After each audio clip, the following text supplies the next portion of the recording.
It is Wednesday, April 11th, 2018. It is 8:04 Pacific Standard Time, PM Pacific Standard Time, and so you know what time it is. It's actually a little bit past time for Coin Metal. And it was a very productive Get Your Ass Kicked At Jiu-Jitsu Wednesday. We did a little bit. I'm not going to go too far into what we did today, other than to say that I could not complete all of it, only because Mr. Derek had wrenched my arms so much during the competition that really all I could manage to get through was just the lessons, and my arm was throbbing, and it's like, I think I've gone far enough. Give the old arm a little bit of rest, especially if I intend to compete in the future. You gotta concentrate on self-preservation. There's a lot of guys that had to quit, had absolutely no choice but to quit due to untended injuries getting the best of them. And that's never been my trend. If I get injured significantly, I usually back off a little bit, at least until I feel confident that it's healed up. And this is one that's been like reoccurring, and it's only because I keep getting armbarred. So obviously there's some hole in my defense I got to be working on. As for crypto, we had a little bit of a sluggish day with regard to with Verge currency, although it is on a mad tear lately. If you haven't been taking advantage of that, you must not be trading. So there's been a mild upswing in some crypto as of late. And it's funny because most of this would have been enjoyed specifically and solely by Bitcoin. But I feel like they've really kind of dropped the ball with regard to the development path of Bitcoin, that I think the devs trying to drive it to off-chain scaling and stuff. I really don't think that is the viable answer. Certainly not at this point. I mean, the Moore's Law, we're so far behind Moore's Law with regard to throughput on the internet, hard drives, RAM, processor speeds, miner speeds, all this shit. We're so far beyond Moore's Law with regard to the ability of the network to handle bigger blocks that I don't even know why that's still a concern for anybody. That, it's like we should be looking at this and saying, hey, how many transactions can we get into the fucking block? If we're limited at 2,000 or 4,000 or whatever it is with block weight and all that business, then we definitely need to expand the block size and get those transactions cheaper, get them affordable. See, personally, I've always felt that the whole maintenance of the 1 megabyte block size limit was specifically to corral people into and forcing them to transact their Bitcoin off-chain. And I still feel that that's the primary driver behind it. And I think this is one of those technologies where it really does require your participation. It isn't really something that we can hand off to third-party monopolists to be running. And I think it's because the fact of the matter is we're the result of their fuck-ups. I mean, really, there wouldn't be a reason for Bitcoin if it weren't for their fuck-ups. So, I can't look at that and think that this is something that we need to do right now, And anyway, I'm going to go ahead and kick back down into some music here. We have not done a first dance yet, and I did play some prong off of 0 Days last time. I don't want to open up with that this time.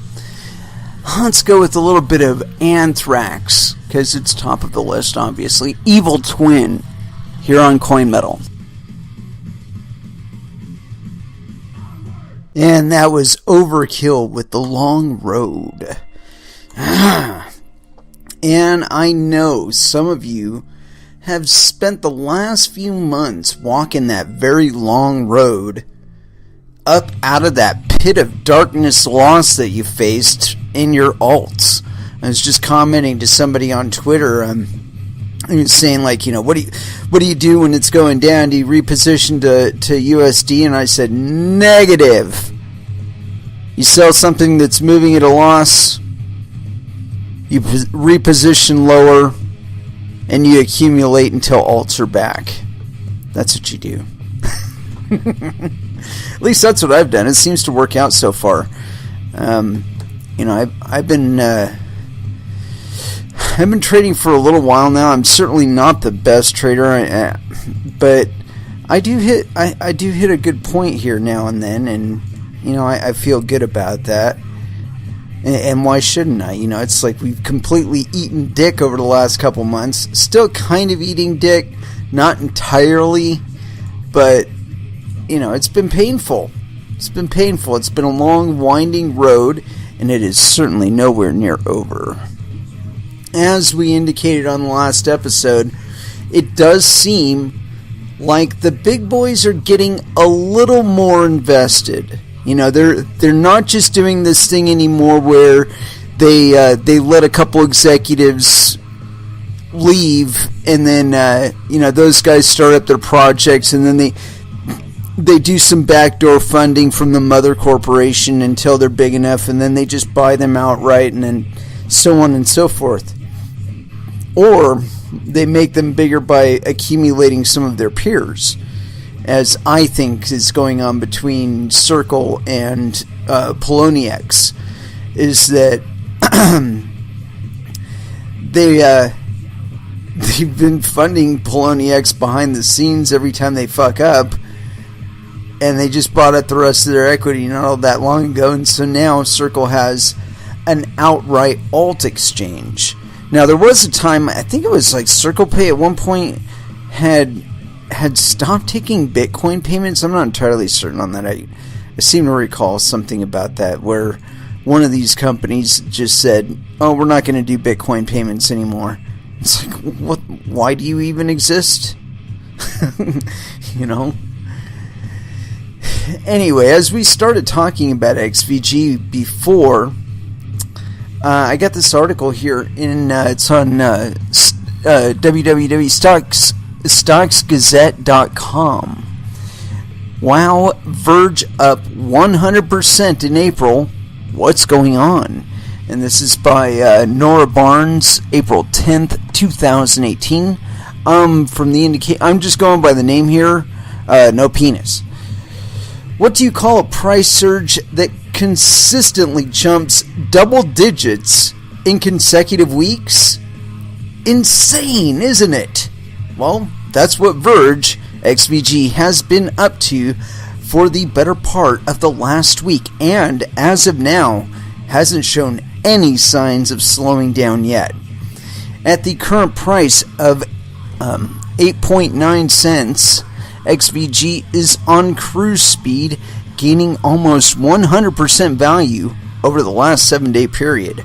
On April 1st, 2018, XVG traded at 4.3 cents against the US dollar. Its market cap also grew from just over $500 million to $1.32 billion mark on April 10th, 2018. On the evidence of the current growth and the expected spurt in the next few days, many market watchers believe the coin has the momentum to go a run. Could Verge hit the $1 mark soon? Experts believe so, and here are the reasons. The partnership to change all of the cryptoverse is still on.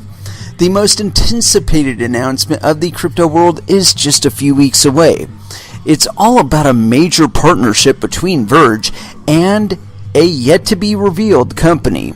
Speculation is flying around on who that could be, but the truth should be out in about a week from now. All we do know is that it's supposed to be big enough to change the fortunes of XVG holders. Meanwhile, The privacy-focused coin enhanced its reputation for being a hands-on team by fixing the vulnerability that had been exposed by the recent attack that forced a hard fork. By just taking 72 hours to deal with the fix, Soonrock and team demonstrated that they are focused on having the best for its users. The attack could have derailed any other coin's plans, but not for Verge. Fear that the yet-to-be-announced deal would be scuttled have been allayed by the communique from the team. Here's what it says. This partnership has been hyped as huge for Verge and for all of the cryptocurrency. If it goes on to happen as expected, then there is no stopping Verge, and the $1 price could be a matter of when and not if. The TPay XVG debit card release. The skeptics would point to the debacle that befell the release of the Wraith protocol and so on, yet, on evidence of the seriousness of TokenPay, the company that made the recent crowdfund a huge success, the debit card is as good as a done deal. The company topped the crowdfunding initiative on Sunday, tweeted that the deal to have a TPay and XVG-backed debit cards was in the pipeline and would be out soon. And let's see, there's a tweet here, and I gotta say, this tweet looks a lot longer than the extended version, I gotta say. Anyway, TokenPay CEO Derek Capo meeting in Munich earlier today for breakfast with key stakeholders of the German bank. A deal in principle has been agreed upon by all parties. We will provide full details at closing, but can say that TPay and XVG debit cards are likely coming soon. The great visibility and penetration that such initiatives give make for a bright future for XVG. Another reason relates to the coin's opt-out privacy option on its network. This feature gives Verge an edge over Bitcoin as a payment currency for its added privacy. Some people have referred to XVG as Bitcoin on steroids, meaning it does what Bitcoin could do, but in a better way. The resilience of the Verge community.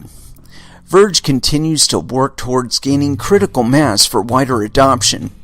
At the center of this push is a resilient community that is solidly behind the team.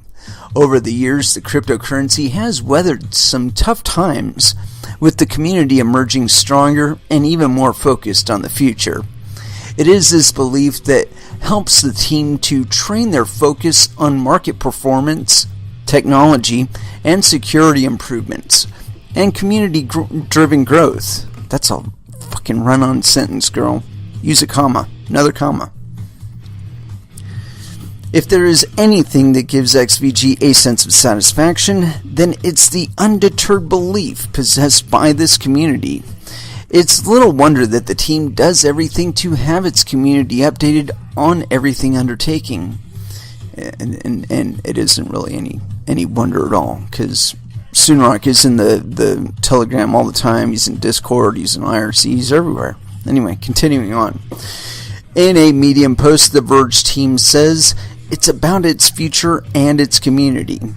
For a coin that seeks to make privacy the user's choice, the team is doing pretty well to keep the support bases in tandem with events. If the bullish run is sustained, then the possibility of reaching $1 won't be just a dream. Behind this push will be the strong community. To help matters further for XVG, it is a mineable coin. That means there are no stashes of coins somewhere to be dumped on the market by super whales. Even if the current price surge corrects after the 17th of April, the currency has avoided a death cross and should be able to ride the normal volatility in the market. XVG is certainly one of the hottest coins now and could go on to reach new all-time highs in 2018. The best strategy would be to hodl. And yeah, thank you very much, Nora. I agree with much of what's been stated here, because, well, actually all of it. I shouldn't say much. I have been impressed with the Verge community, as raucous as they may be, but that's the way we like it. I mean, I still think we've done a lot to improve the bot. It doesn't let a lot of weird stuff come through. But yeah, you know, I've always enjoyed the Verge community. You know, whether it's from the IRC room or Discord, or of course Telegram. I'm mostly in Telegram. I mean, but I'm in the IRC right now, which is kind of dead. But you know, it's back in the day.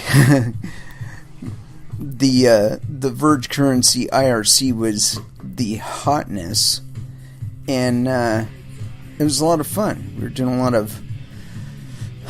lot of interesting things in there. A lot of tipping, a lot of raining, and yeah, it was a different level of community, and I would like to see that more in the future. You know, with other coins and with Verge. You know, where we can afford to rain. But yeah. Anyway, I've got a bunch of other articles, and this one is one of my reoccurring themes. And concerning Verge, you know, being a mineable coin, it's neat because it's a multi-algo coin. So it's not all just dominated by ASICs. You know, there's some GPU guys in there.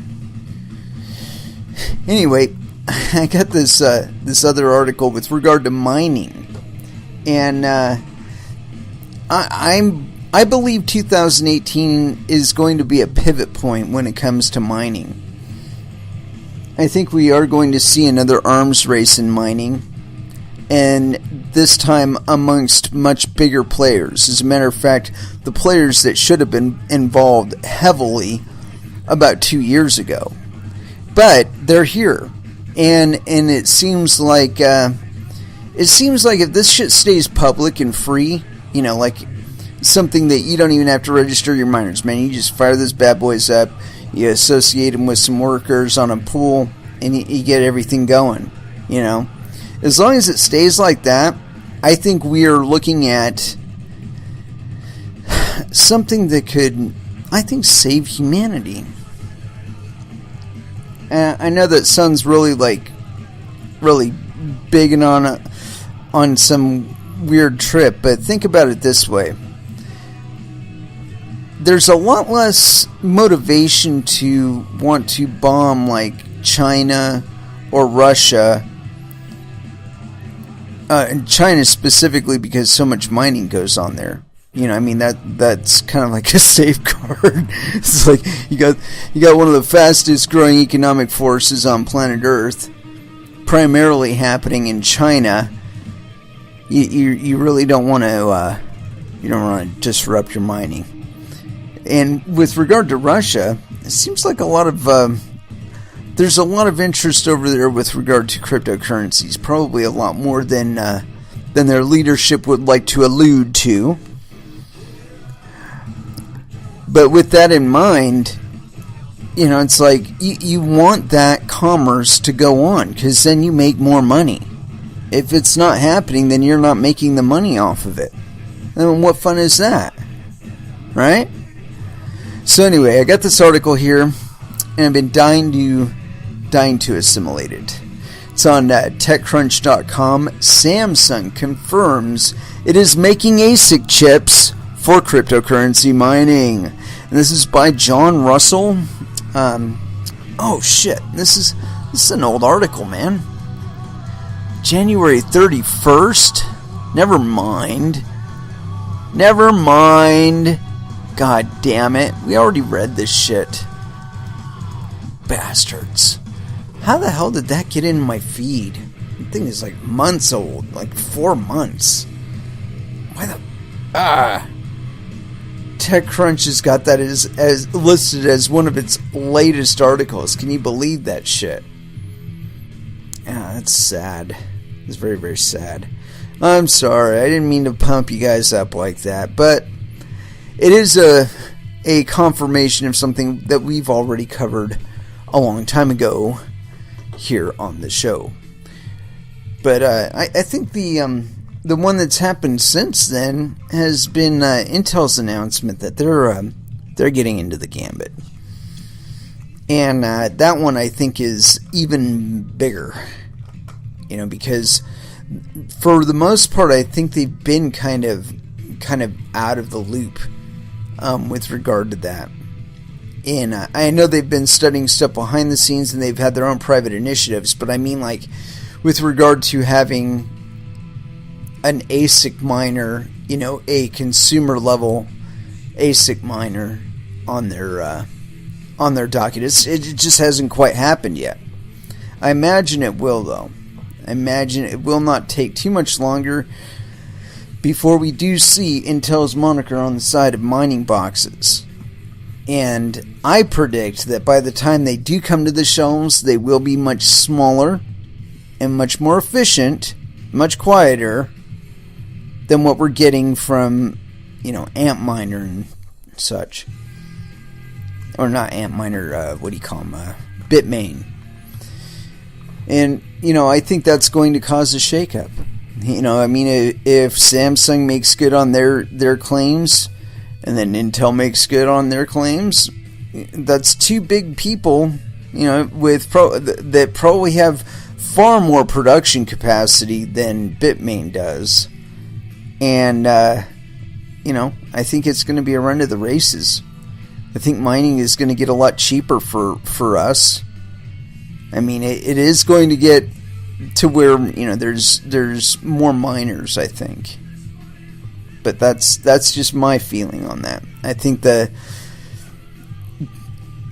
don't know how intentional it was. I don't think it was all that intentional, but the kind of shift away from concentration with regard to Bitcoin, I think that's inadvertently caused more interest to draw into alts, and that in itself is going to create, more credible competition for Bitcoin. I mean, Ethereum and whatnot, they've been credible competition, but we've always been talking about like in terms of like top 5 cryptocurrencies. And most recently I've heard people start talking in terms of top 10 cryptocurrencies. I do not believe it will be too much longer before we're talking top 20, top 50, and maybe even top 100 in realistic and global and common terminology. I mean, when people are talking about it, they won't be talking about the top 3 cryptocurrencies or the top 5 cryptocurrencies or even the top 10 cryptocurrencies. They're going to be talking about the top 100 cryptocurrencies in that level of context, And I really don't think it's going to take too much longer. Especially if we do see this jump in mining that I'm anticipating, that we're also going to see a greater interest in mining alts. And to some extent that's already happened. And like I said, it's a result of Bitcoin kind of dropping the ball once again, and that's okay. This is a completely experimental space. Nothing like this has ever been done before. Nobody's ever done a fucking global network of voluntary miners mining a fucking coin like this. Maintaining a payment system, a global payment system that allows one person to transact with anybody else on planet Earth without the permission of anyone else. I think that's so powerful, and it really bothers me that more people aren't using it as such. We're still talking about payment providers, we're still talking about remittances, and all. Fuck your remittance. Give me your goddamn wallet address. I'll send you some fucking money. Jesus Christ. I mean, it's not needed anymore. I don't need Wells Fargo for that. You know? I don't need PayPal for that anymore. Give me your wallet address, I'll send you some money. You know, send me the product, I'll send you some money. That's how it works. I mean, why does it have to be any more complicated than that? Make something, sell it for cryptocurrency. Perform a service, sell it for cryptocurrency. That's about how complicated it needs to be. Give me your public address. I'll pay you for the service you've provided. I'll pay you for the product you've provided. But no, you know, I guess some of us are just too lazy for that. Anyway, I got this interesting article here, and this one was authored today, and it's by Alexander Lilacher, and it's a lawsuit may lead to a court-ordered hard fork for Nano. A court-ordered hard fork.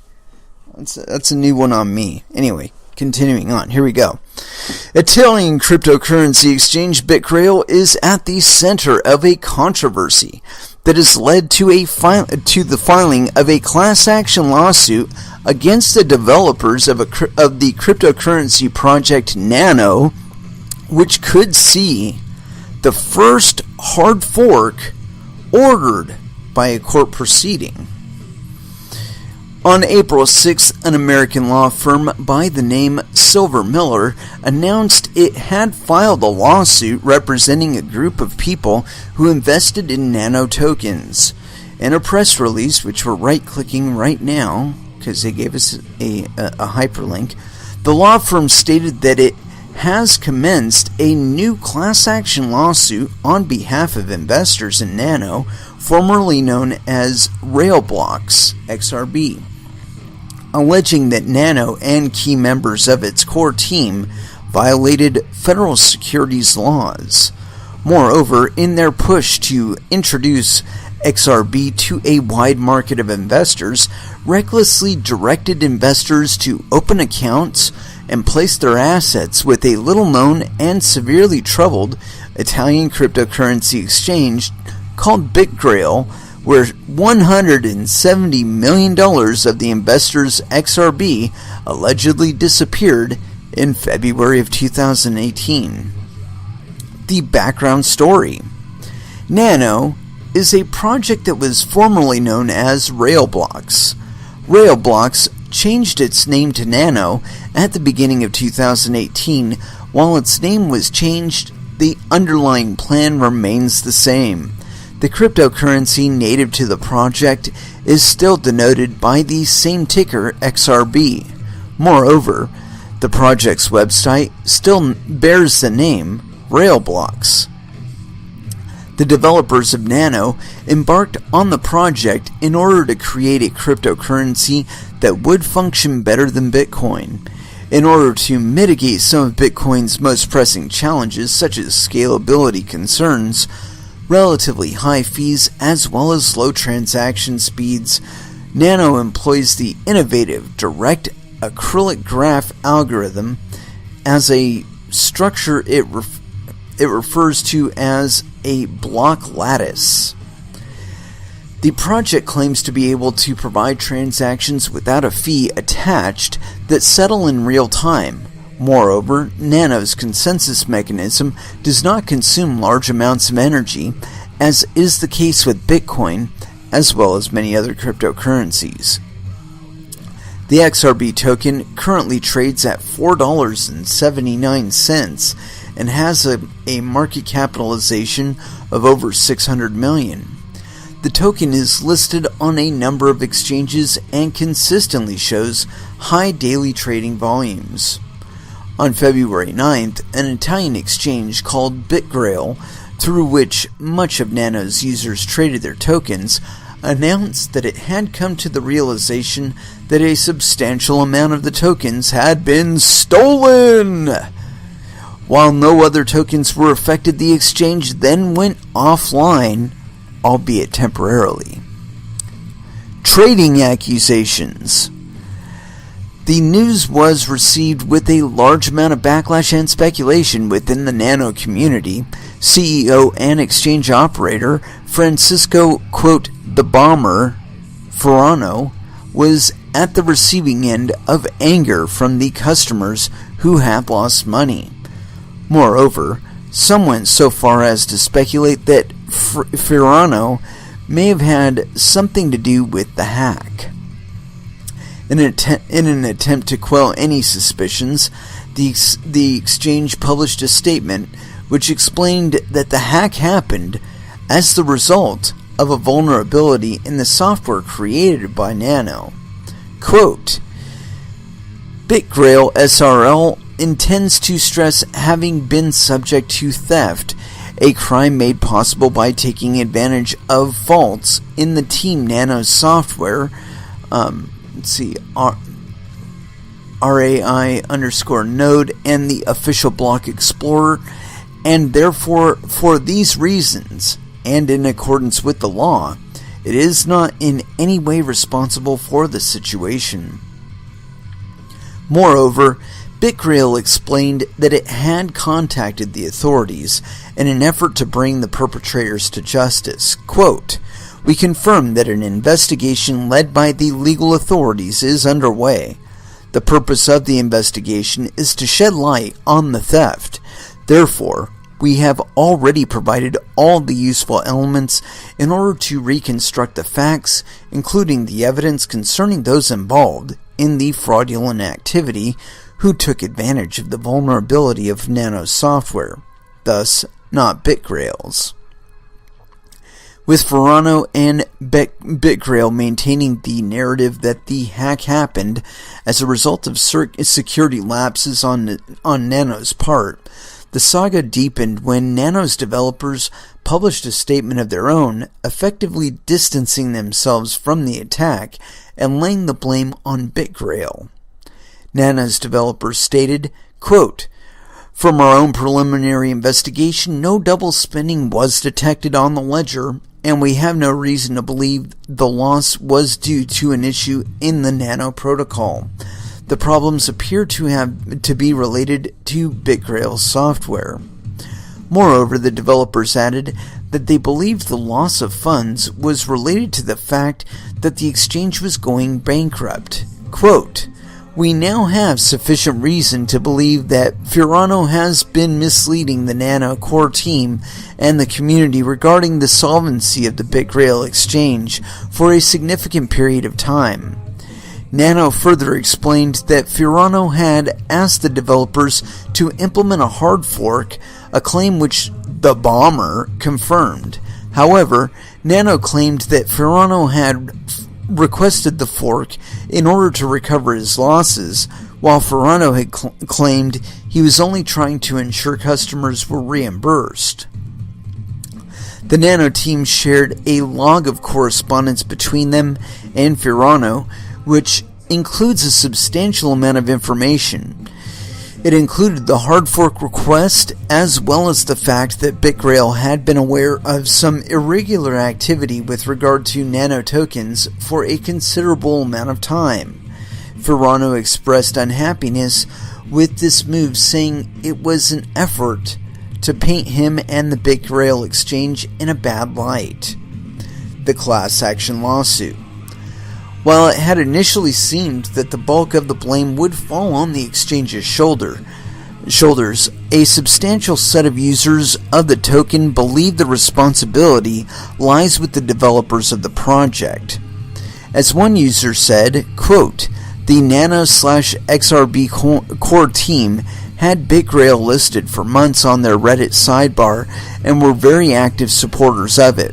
For a while, anybody who visited the Railblocks page through BitGrail was the preferred exchange over any other since the devs were supporting it. The lawsuit is hinged on the fact that the developers led users to believe that the exchange was the best platform through which to trade XRB tokens. Thus, the users are seeking the court to order the developers to implement a hard fork in order to recompense the affected users. Quote, the lawsuit pleads that the court rescind the plaintiff class investments in XRB and require Nano to rescue fork the allegedly missing XRB into a new cryptocurrency in a manner that would fairly compensate the class of victims. The lawsuit goes down in history as the first time where a project may be forced by a court to fork its ledger, but may not be the last, according to lawyer Stephen D. Paley. On April 9th, the Nano Foundation released a statement announcing that a legal fund for victims of the BitGrail breach would be made available, summing to $600,000 at the time of writing. Yeah. With regard to a court ordering a hard fork,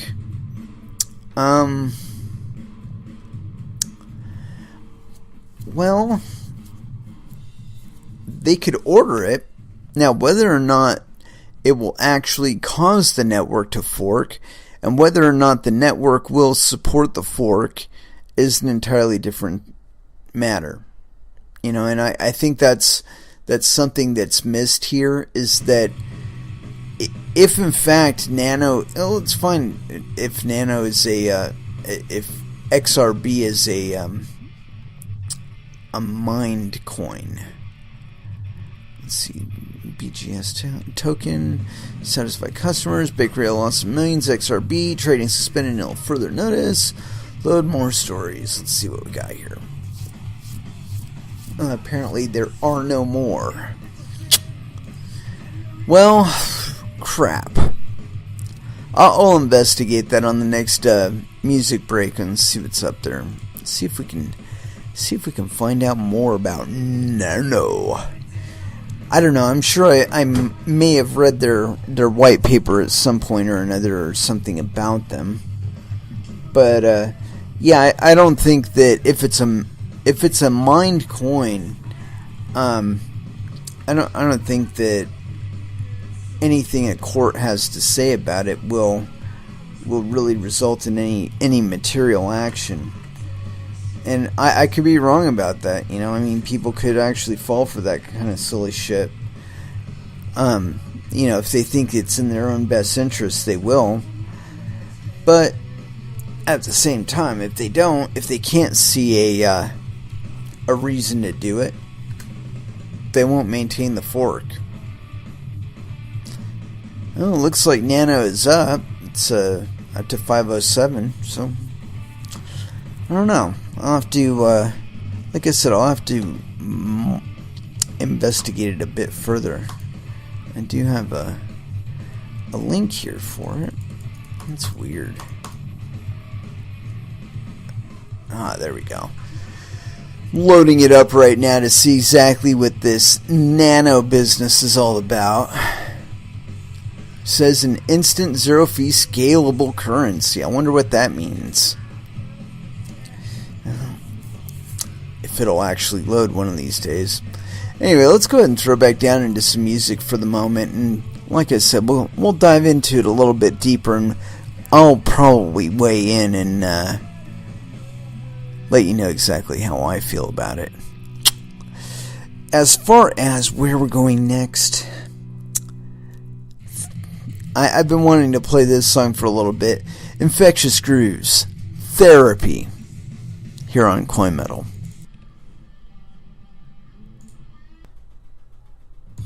Little bit of Sepultura there, Ratamahata. And I'm sure, I think there's more to that. It's like Ratamahatama or something, you know. No, Ratamahata. Okay, yeah, there we go. And I think, I don't know Brazilian, okay? I don't know this for sure, but on the album inlay, it's got this, it looks like a rolling paper with a big old pile of something on it. and then Rata Mahata written over it. So I'm just going to assume that that's got something to do with cannabis. I could be mistaken. I don't believe so. Anyway, it's a neat little song. I like it a lot. Anyway, I saw this thing and I couldn't help but be at least a little fascinated by it.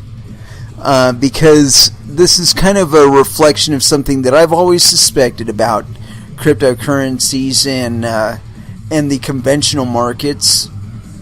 I could be mistaken about this, but this is just the way I see it continuing to go on. This is by Anna Alexandra, no penis. This is on Cointelegraph. NASDAQ will delist former beverage company Long Blockchain Corp. Former soft drinks manufacturer turned blockchain development company Long Blockchain Corp will be delisted from NASDAQ stock market, according to an announcement as of April 10th. Long Blockchain Corp first received a delist notice from NASDAQ on February 15th for low market capitalization, after which the company appealed the determination and a hearing took place on March 22nd. The NASDAQ hearings panel ruled against Long Blockchain Corp, and their shares will be suspended from NASDAQ Capital Market starting on April 12th. According to the announcement, the LBCC will qualify to place its shares on the Pink Current Information tier operated by the OTC Markets Corp. Inc. The company reportedly intends to file an application for its common stock to be quoted and traded on the OTCOB market. After delisting, LBCC will remain a public company with its shares trading publicly following all required filings and regulations. Quote, LBCC will remain a public company following the delisting, and its shares will continue to trade publicly.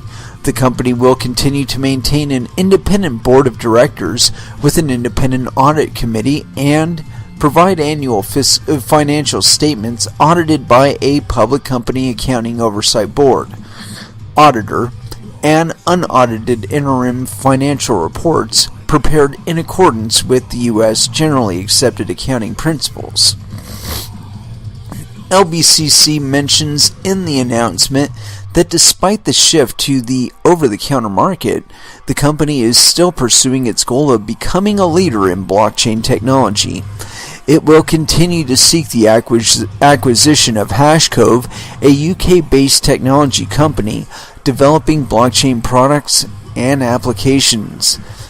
LBCC entered the blockchain world amid some controversy as, following a rebranding from its original moniker of Long Island Iced Tea to Long Blockchain Corp., its stock price jumped 500%. In January, U.S. Securities and Exchange Commission Chairman Jay Clayton remarked on the phenomenon of companies simply adding the word blockchain to their name to capitalize on the perceived promise of doing so. And it's funny because the next article is by her, and it was one that I wanted to talk about, so that's kind of coincidental. Anyway, yeah, there you go. There you have it. Adding blockchain to your name does not mean sustained or continued growth. It just means that people get sucked into your shit. That's all it means. You know? And I think this is going to be a rude awakening that happens multiple times in this space, at least. And will continue to happen for maybe a year or two before people start really understanding what the utility of cryptocurrencies is and what they are best used for. And no, it's not just drug sales. I mean, most of the transactions that happen are either regular retail transactions, transactions to and from exchanges, and or charitable contributions. That's just how this space has been.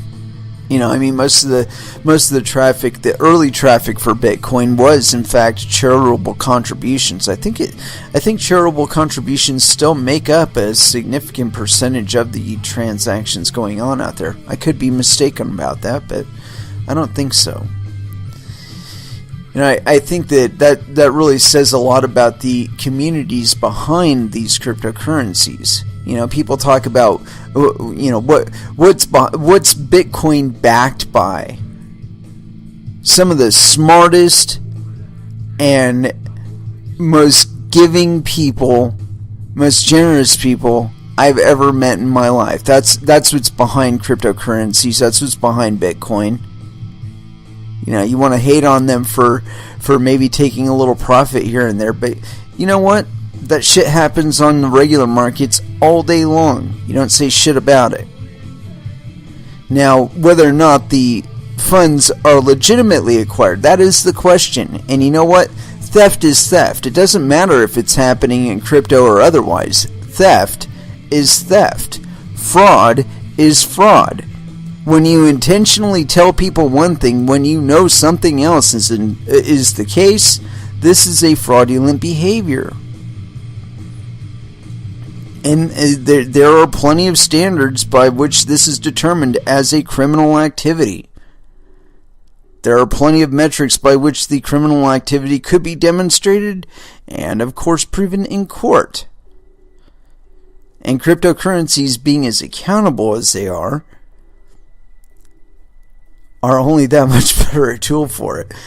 But the point being there that we can follow all of these thefts and whatnot and frauds, and we can find out everything about them. The one we were talking about earlier with BitGrail or whatever, that was something Grail Italian exchange. Those coins, if their blockchain works as a normal blockchain, even if it's an ERC20 token or whatever, the funds can be tracked.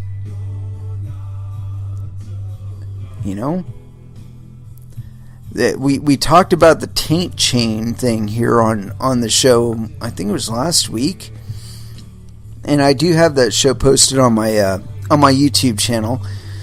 On a taint chain, everybody's coins stink. It's because of the fact that coins get exchanged from one person to another, and some of those people are in fact assholes and thieves and whatnot. And the taint of the transactions that they did with those coins is associated with the coins. And the question became, if an exchange knowingly took stolen coins, who would be at fault? I say the person that stole the coins. If you can find the transaction whereby which the coins were transferred from one wallet to another, from the legitimate owner's wallets to that of a thief, then you can find out who the thief is. I mean, it takes some work, but you can. And like I said, I think that a lot of the reason why we don't hear a lot of this stuff out in like CNBC and whatnot, we don't hear about the Mt. Gox hacker getting popped or anything like that, is because that when they do study the taint of these thefts, what they invariably find are that the parties were either banks, government entities, or parties working for either banks or government entities, and in the most extreme cases, rogue persons, usually 50-50 that they're inside jobs, and of course associates of insiders and all that other shit. But that's pretty much the order of abstraction where you go down, and then you get to the insiders. I think that's the tier of progression, that they find out one of these things, and in the case where it's an insider, somebody gets busted.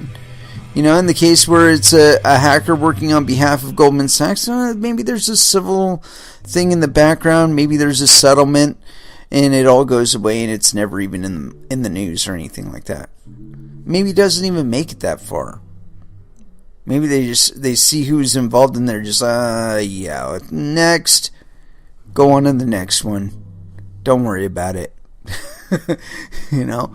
That's just my feeling about it, because it seemed like there was a whole bunch of exchanges getting hacked at one point. I want to say like between the 2014-2016 period, and there wasn't a whole lot of talk about accountability, about who is being brought to bear or being brought to account for it. And we did see some progress on that front with regard to Bitcoin and the Mt. Gox hack, and there were some people held accountable for that one. But at the same time, there have been other hacks. There have been hacks that have been as big, if not bigger. And so, again, when it comes down to it, who are the accountable parties? Why don't we hear too much about that? I don't know. Anyway, I got this other article, and this one, too, is by Anna Alexandra. Again, no penis. JP Morgan Chase sued for charging crypto buyers with surprise fees.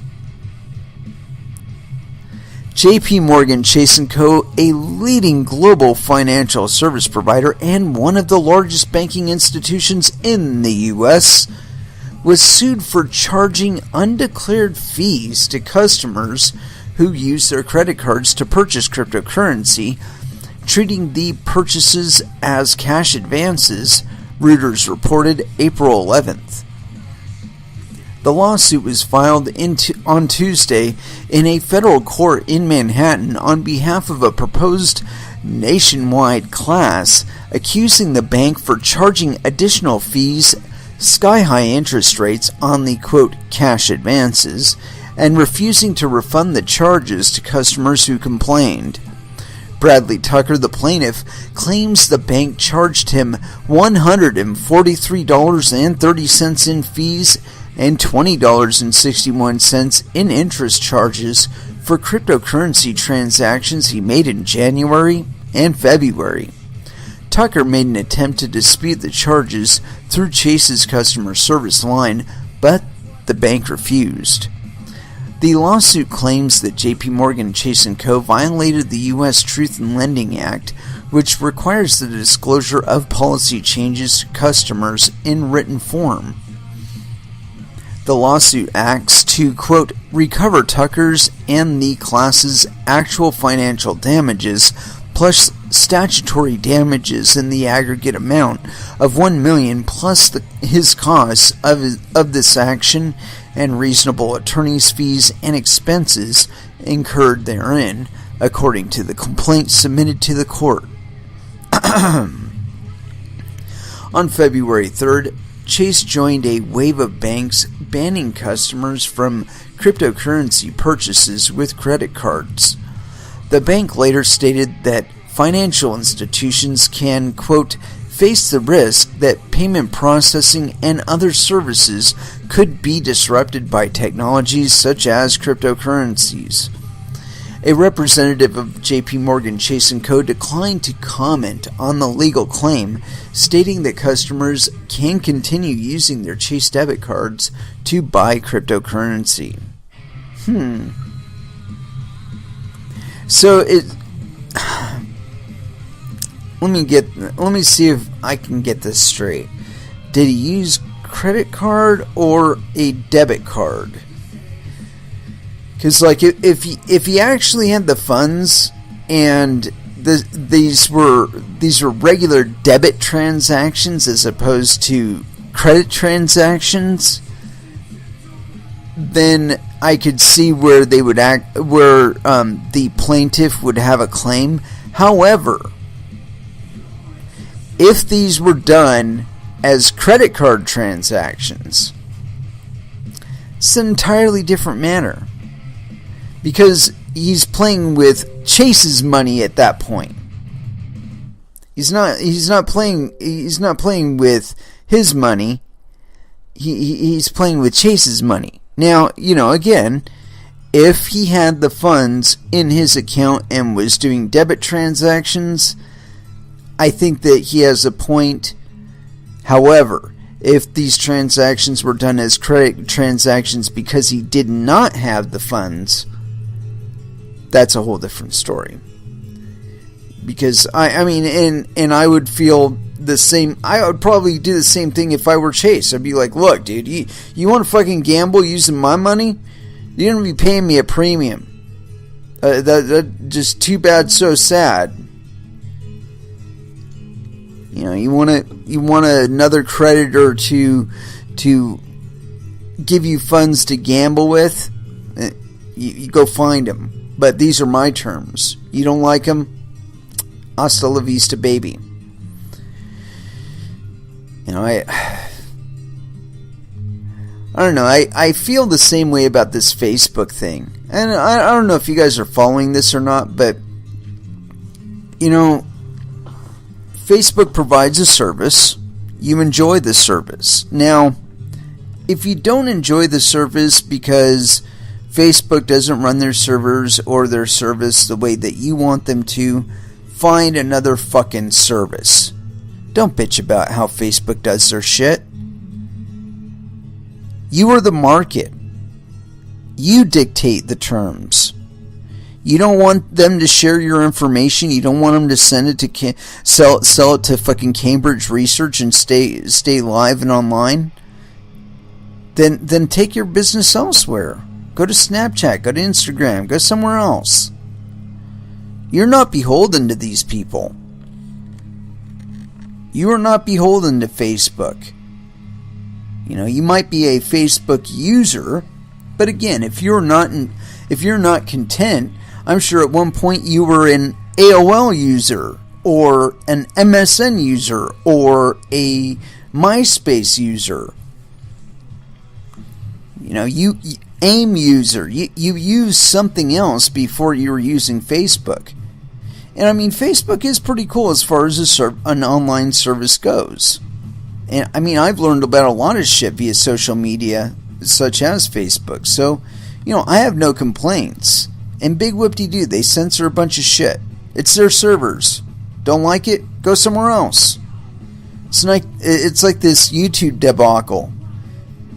YouTube doesn't want to be culpable or fucking held accountable for people making guns and shit that they see videos on YouTube on how to do and how to modify guns and so on and so forth, right? That information doesn't go away. It just goes somewhere else. You guys went to fucking Pornhub.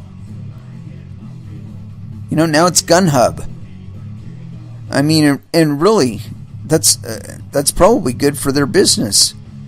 Because, there's probably a lot of people that are far more interested in sex than they are guns, but, maybe seeing something explode, while you're exploding appeals to you, and so you watch a video of them shooting some tannerite or some shit like that while you're banging your girl.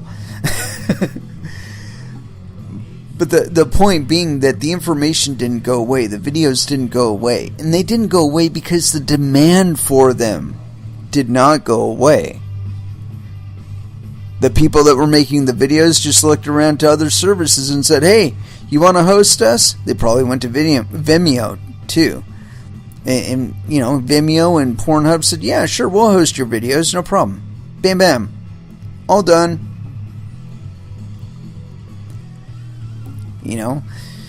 People trying to make a living on YouTube videos and then YouTube demonetizing their videos. Fuck you.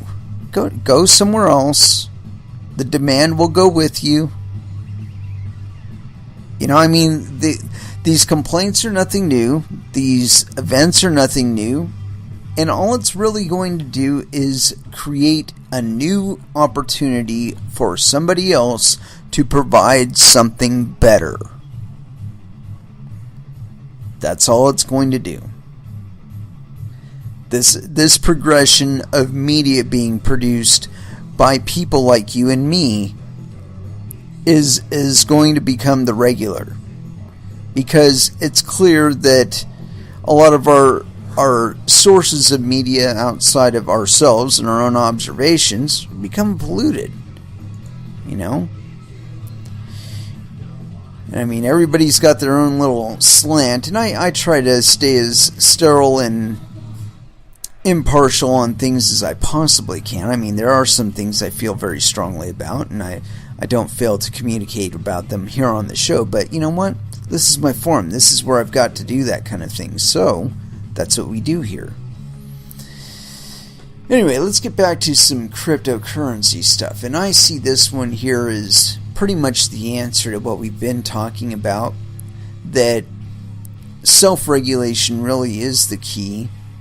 And you know what? I think that's why cryptocurrencies are still around after 9 years, is because we do self-regulate. Anyway, this one's on newsbtc.com. Coin One boss sees self-regulation as key to crypto industry expansion. This is by John McMahon, April 11th, 2018 at 11 a.m. No indication of time zone. Dude, you're slipping. You're international. Gotta give us your time zone. Coin One CEO wants to help Korean regulators. Oh gosh, this ought to be good. During the 2017 Bitcoin boom, South Korea made a name for itself as the little country with a big appetite for digital assets. The country of 50 million became one of the largest markets for Bitcoin and Ethereum last year, and the cryptocurrency exchange Coin One had a lot to do with that. Cha Myung-hun, CEO of Coin One, my apologies, saw his exchange grow from 20 employees at the beginning of 2017 to over 100 presently. Coin One serves 643,000 users and reached 23.4 billion won in revenue during December 2017, according to Forbes. Cha admits that the mass popularity of Bitcoin in 2017 may not have been good for the market, but it was great for his company. Now Cha wants to ensure the healthy growth of his company and the market by expanding his services and working with other exchanges to help guide regulatory practices in the country. Cha realized the potential of blockchain technology after reading Bitcoin's white paper more than 4 years ago. As a white hat hacker and cybersecurity engineer, he immediately saw the opportunities in the remittance market for cryptocurrency as a cheap way to transfer money abroad. He established Coin One in 2014 and since then has kept ahead of rival exchanges by setting strict technological standards for and making public the technological aspects of listed coins. As the sharp rise in cryptocurrency market in late 2017 became the steep slide of early 2018, South Korean regulators began to make extreme and often conflicting comments about what might happen with the local market. There have been rumors that cryptocurrency trading and ICOs will be banned altogether while regulators find their footing.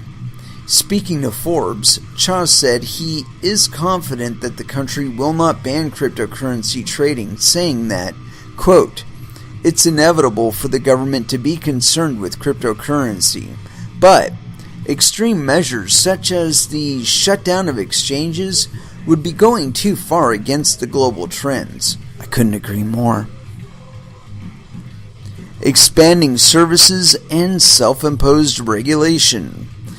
Cha sees the origin of the regulatory problem is that those making the decisions don't know enough about the technology behind cryptocurrency, which is why he and other South Korean crypto leaders have taken an active role in educating government officials as well as setting self-imposed rules on their own exchanges like know your customer tactics and limits to how many accounts users can open.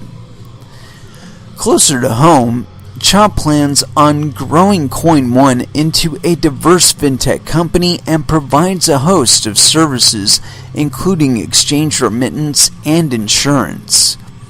The first of these expansions will launch in May as part of a joint venture with other Southeast Asian crypto exchanges. In regards to his future plans for Coin One, Cha told Forbes, "Last year was a good year for us with the investment boom, but we need to show the value of blockchain technology, and I want Coin One to keep progressing over the next 10 years. There we go, kids. SoCo Crypto alive and well. I don't believe that is going to continue to be an issue for South Korea for much longer. I really think that the regulators will kind of look around and say, look, all of our fucking relatives are in this shit. They're into this shit to their gills. Hands off, kids. And, they might receive some pressure from their central bankers and whatnot, but it's like, look, our people are culturally entwined into this shit now. If you really wanted to get serious, like 2013, 2014 was the year to do it. We're a little bit too far down this road now to turn back now. And that'll be that. And I really think it's one of these points, and we keep coming up to them in this internet age, where we're able to see the hypocrisy between the policies and the actual actions of a lot of our structures. And when we look to cryptocurrencies and we see that these networks that are entirely voluntary, these exchanges by which they're traded, have pretty much been running themselves for the last 9 years. I mean, there's been some regulatory influence here and there on the edges where it's been extreme. But for the most part, the kids have been playing pretty damn good in this space. There's some fuckery about, we know that. But I will say this, there's probably a great deal less fuckery going on in cryptocurrencies than there is in conventional markets. And that's about as far as I'm going to go on that. Because I'd wager that a lot of the same entities are involved in the fuckery on both sides of the fence. So, there you go. I mean, we find this again and again, that it's usually not the coins that are the issue, and especially not ones that are publicly mined, because everybody has a copy of the fucking blockchain that's mining it. So, or if they don't, they really should. But that's what lends the credibility to our coins, is the public participation in mining.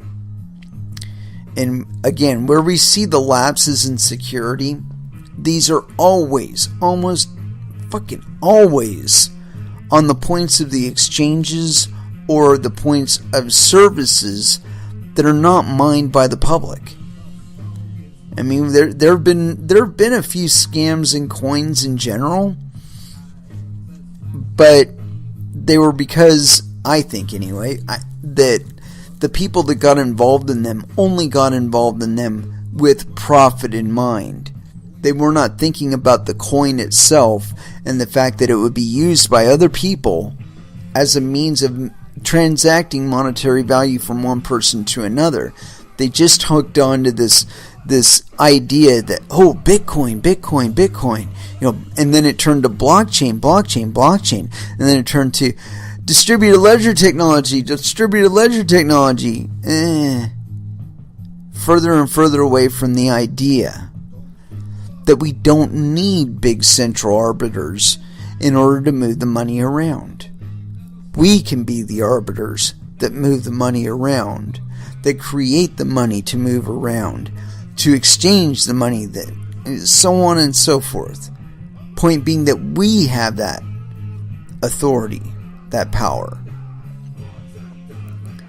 It's no longer God's. It's not a rock. It's not an emissary from God. It's not a guy that wears a crown. It's not a banker. It's not a big ass legacy exchange, global legacy exchange. No. It's you. Look in the mirror. You're the new Federal Reserve chair. Get busy making your coin. If people like it, they'll trade it. If they like it enough, they'll use it as money.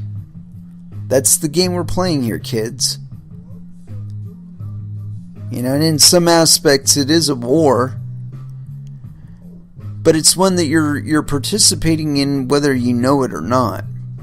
Now the US dollar and other currencies have challengers that are not of their own making.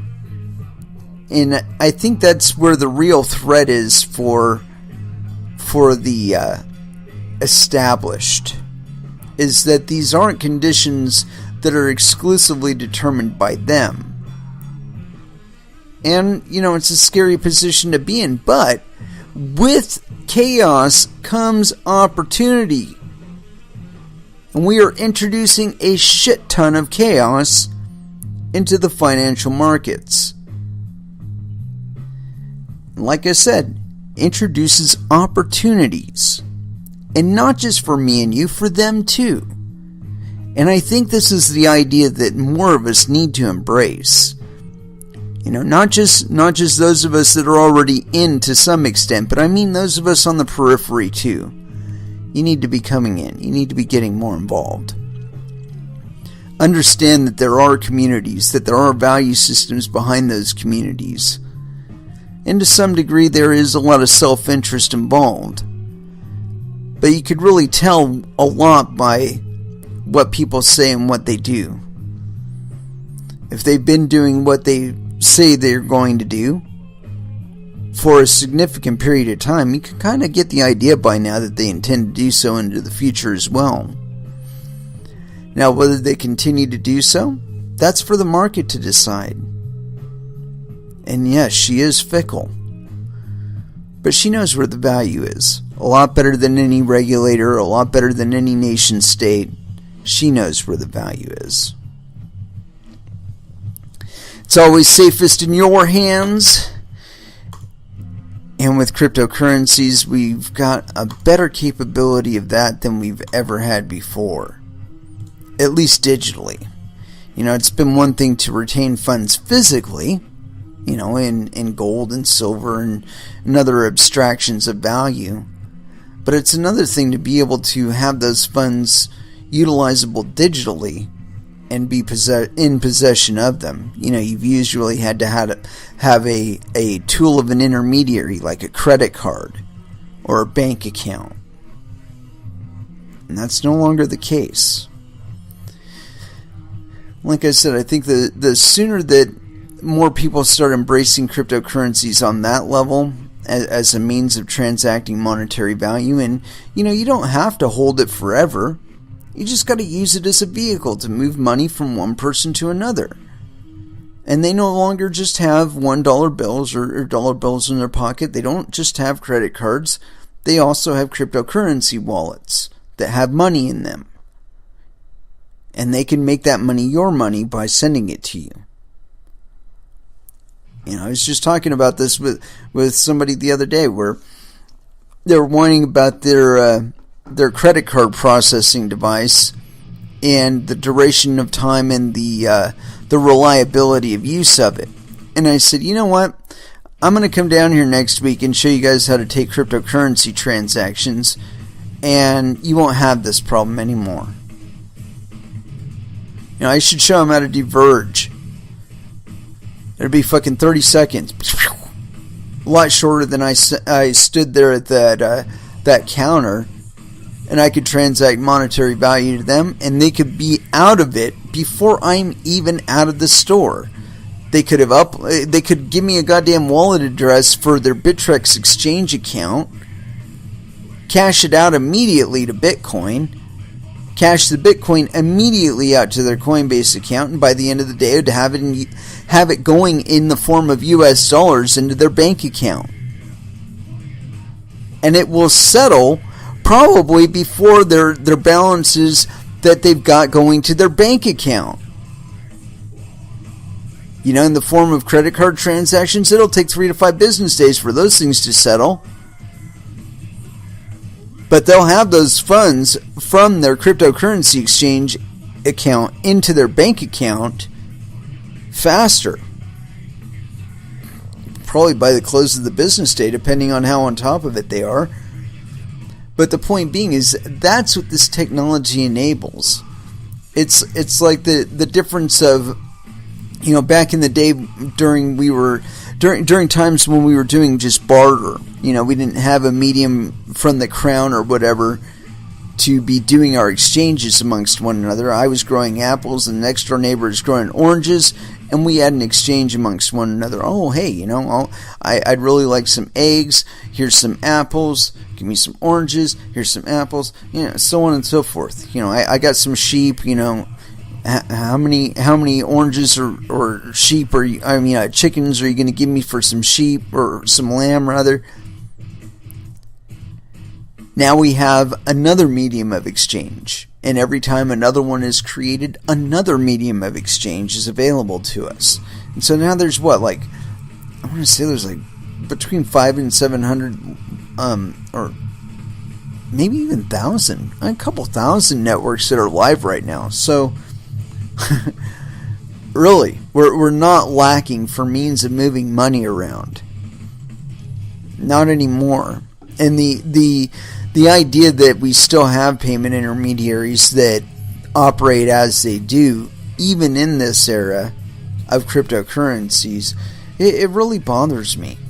I mean, the banks could have gone all Ripple by now and still been able to issue all the fucking IOUs they need to do.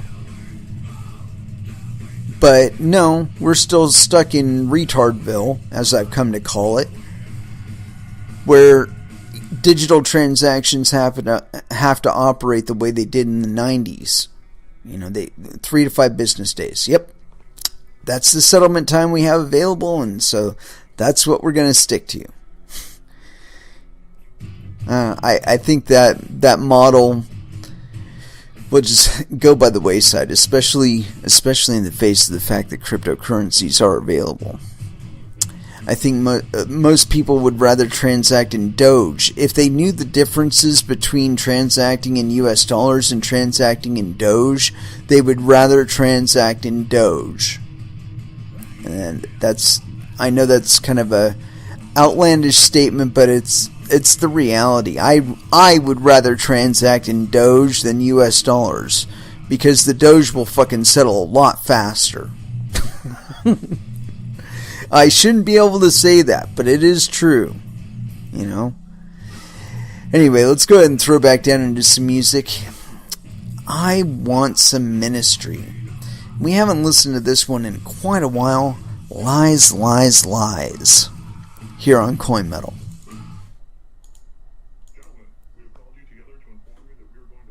And that was Within the Ruins with Absolute Hell. Yeah, I got that right.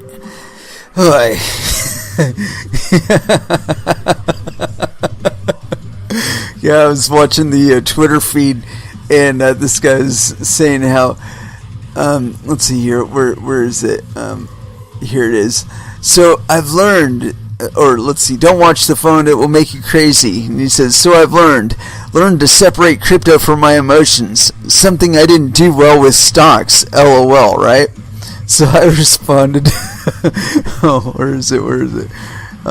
That's just because you're thinking I'm buying 100,000 Verge, not I'm spending $27,000 on Verge.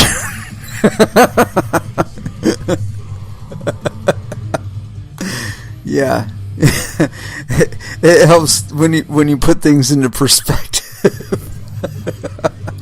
I've only had that sensation once or twice, and it's like, yeah, you know, I mean, after a while you start thinking about it in all in relative terms. You know, it's like it's all monetary value. It doesn't matter the vehicle that it's in. It's only going to be worth what it's worth for right now. Might not be worth that tomorrow. Might not be worth that in the next minute or two. But that's where it is right now. You know, and it's like after you get through that level of relativity, it's like it doesn't matter that it's US dollars, it doesn't matter that it's Verge, it doesn't matter that it's Ethereum Classic, it doesn't matter that it's Bitcoin, it doesn't matter that it's Bitcoin Cash or Litecoin, or and you know, it makes all of these arguments about like which is better, which is a scam, and it makes it all bullshit. Does it do what it's supposed to do? Does it do what they say it's supposed to do? Does it do it the way they say it does it? Then what the fuck are you worried about? You know, as long as that's true, what are you worried about? Why are you hard up on it? It's like, good for you. You like your coin. Tell me what you like about your coin. Maybe I'll like your coin too. I might use your coin too. You know, if I don't like your coin though, I might use something else, and I might tell you why my coin or a coin that I think is better than your coin is better than your coin, and I'll tell you why. You know, but I mean, when you look at my Twitter feed, or when I look at my Twitter feed, I don't see a lot of that. I see a lot of this B trash and blah blah blah. You know what? Fuck you. You start talking like that, I lose all interest in what you have to say, because it tells me that either for some reason or another, you think it's important to talk down other projects. And I don't have any time for you. You know, I'm far more interested in hearing the actual good things that are happening with other coins, even if I don't like them. I like it to hear that there are competitors with things that I do like, and that other people like other coins, and they have other reasons why they don't like the coins that I like. I don't mind that there's that kind of dynamism in this market. Actually, I think it's a healthy thing that there is that kind of dynamism in this market.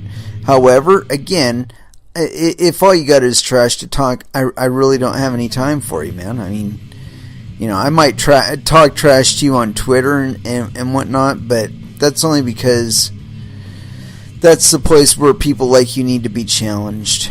It's the venue where it's available, and so I do it.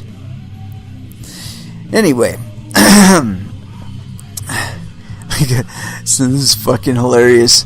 Somebody's deciding that they want to try and teach me a lesson about the good things about censorship, and it's hilarious to me because they just don't seem to understand this shit. I don't give a fuck about this stuff. Somebody made like 8 billion sock puppet accounts and did likes on it. It's fucking hilarious. You know, good for you, man. I'm glad you can have fun with this medium. But am I going to censor you because of it? No. I don't care for censorship. I think it does nothing but diminish the conversation. And besides, the people that want to be assholes, they're going to be assholes anyway. I mean, who cares? Let them burn themselves out. When they're done being assholes, they'll get to doing something productive. You know, they can't live on being an asshole, or maybe you can. Even so, I don't have any demand for it, so I would imagine that the vast majority of the market doesn't have any demand for it either, and that you'll eventually burn out. Anyway, on to more productive discussion. I got at least one more article that we can squeeze in before the end of this episode. I think I can do it. Bitcoin is eating Quebec. A Canadian hydropower operation put out the welcome mat for Bitcoin miners. Shortly thereafter, it was overrun.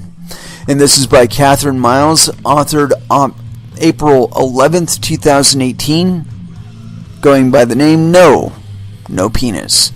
At first glance, nothing looks particularly cutting edge about this aging industrial park in St. Hyacinthe, Quebec, about 60 miles east of Montreal. The air is thick with the smell of roasting cacao, which billows from a massive chocolate factory and seeps into tractor trailers and forgotten offices. Nearby, an audiovisual repair shop and an agricultural lab specializing in the detection of livestock pathogens vie for space with a massive disused dairy processing plant. Tucked behind all three sits a worn, low-slung building that previously served as a warehouse for a soup company and before a factory producing diapers. You might think it too had since been forgotten were it not for the plastic sheeting hinting at new construction inside and the small fleet of shining company cars stationed in the parking lot. But the biggest clue of all that something both new and decidedly high-tech is happening here can be heard while standing next to those cars. An omnipresent hum, audible well outside the building, created by thousands of computers, each one completing the same singular task again and again and again, day after day, without change or interruption.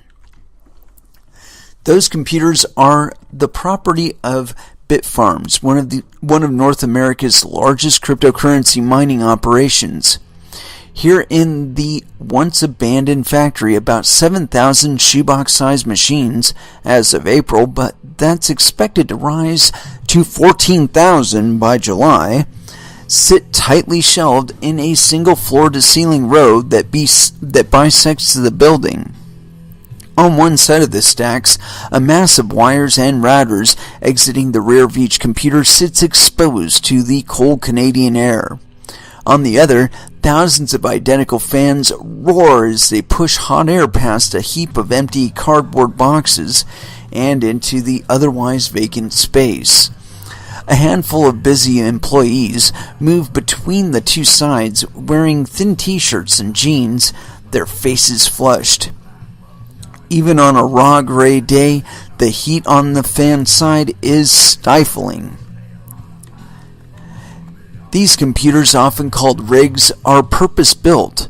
Able to withstand dramatic shifts in temperature and humidity, they are singularly programmed not only to perform just one computation trillions of times each second, but to repeat those computations around the clock without pause. They are also energy hogs. The 7,000 in St. Hyacinthe alone consistently draw more energy than the Montreal Canadiens' nearby hockey arena, even on a sold-out game night. Globally, millions of these computers are in operation, part of the cryptocurrency boom that began in 2009. In a decade since the inception of Bitcoin, most of this mining work has occurred in countries like China and Romania, which offer plentiful electricity and little regulation. In 2016, Hydro-Quebec announced a formal plan to woo data centers like those run by Microsoft and Amazon. Cryptocurrency miners also came calling and began submitting proposals in September 2017. Interest from them soon became overwhelming, with more requests than the power company could accommodate. Were Quebec to accept even a fraction of them, the province could well become the new global hub of cryptocurrency mining. That has raised questions about how well Hydro-Quebec's grid can sustain these energy demands, particularly in the winter. Meanwhile, environmentalists and social justice advocates worry about the ecological and cultural impact of this campaign. And that in turn raises difficult ethical questions about the real value of a wholly virtual currency. Worthless puzzles. Not really, when you consider the global impact. Cryptocurrencies are energy intensive by their very nature. As decentralized ledger systems, of which Bitcoin is the largest, most rely for their security on an approach known as proof of work. About every 10 minutes, Bitcoin releases new currency in exchange for successfully solving computational problems that verify a, quote, block of transactions. Participants do this by converting the data representing those transactions into a sequence of code known as a hash, trying again and again until they arrive at one that meets certain criteria. And while it doesn't require an immense degree of sophistications, insiders liken the process to guessing lottery numbers. It does require an immense quantity of wrong guesses. Quote, "You're essentially solving worthless puzzles that we cannot solve mathematically," Christian Cantillini, an associate professor of technological innovation at MIT and founder of the university's cryptoeconomics lab. Quote, "You can only brute force your way into it, and the muscle behind that force comes in the form of electricity used to power miners' computers."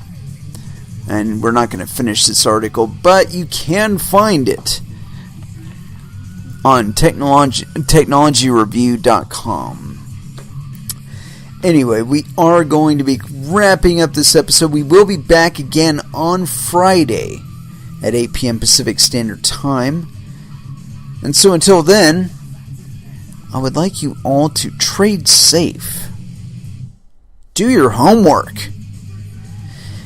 And watch out for your own bunghole, because nobody else is going to do it for you. As far as our last dance is concerned, I hadn't picked one out. I would do Bounce, but we do the shit out of that one here. Shimmy by System of a Down. Thank you very, very much for listening. I certainly do appreciate your support. Like and subscribe on YouTube. You can find me on Twitter and also the Telegram room for Verge Currency. Until Friday, y'all have an excellent evening. Good night.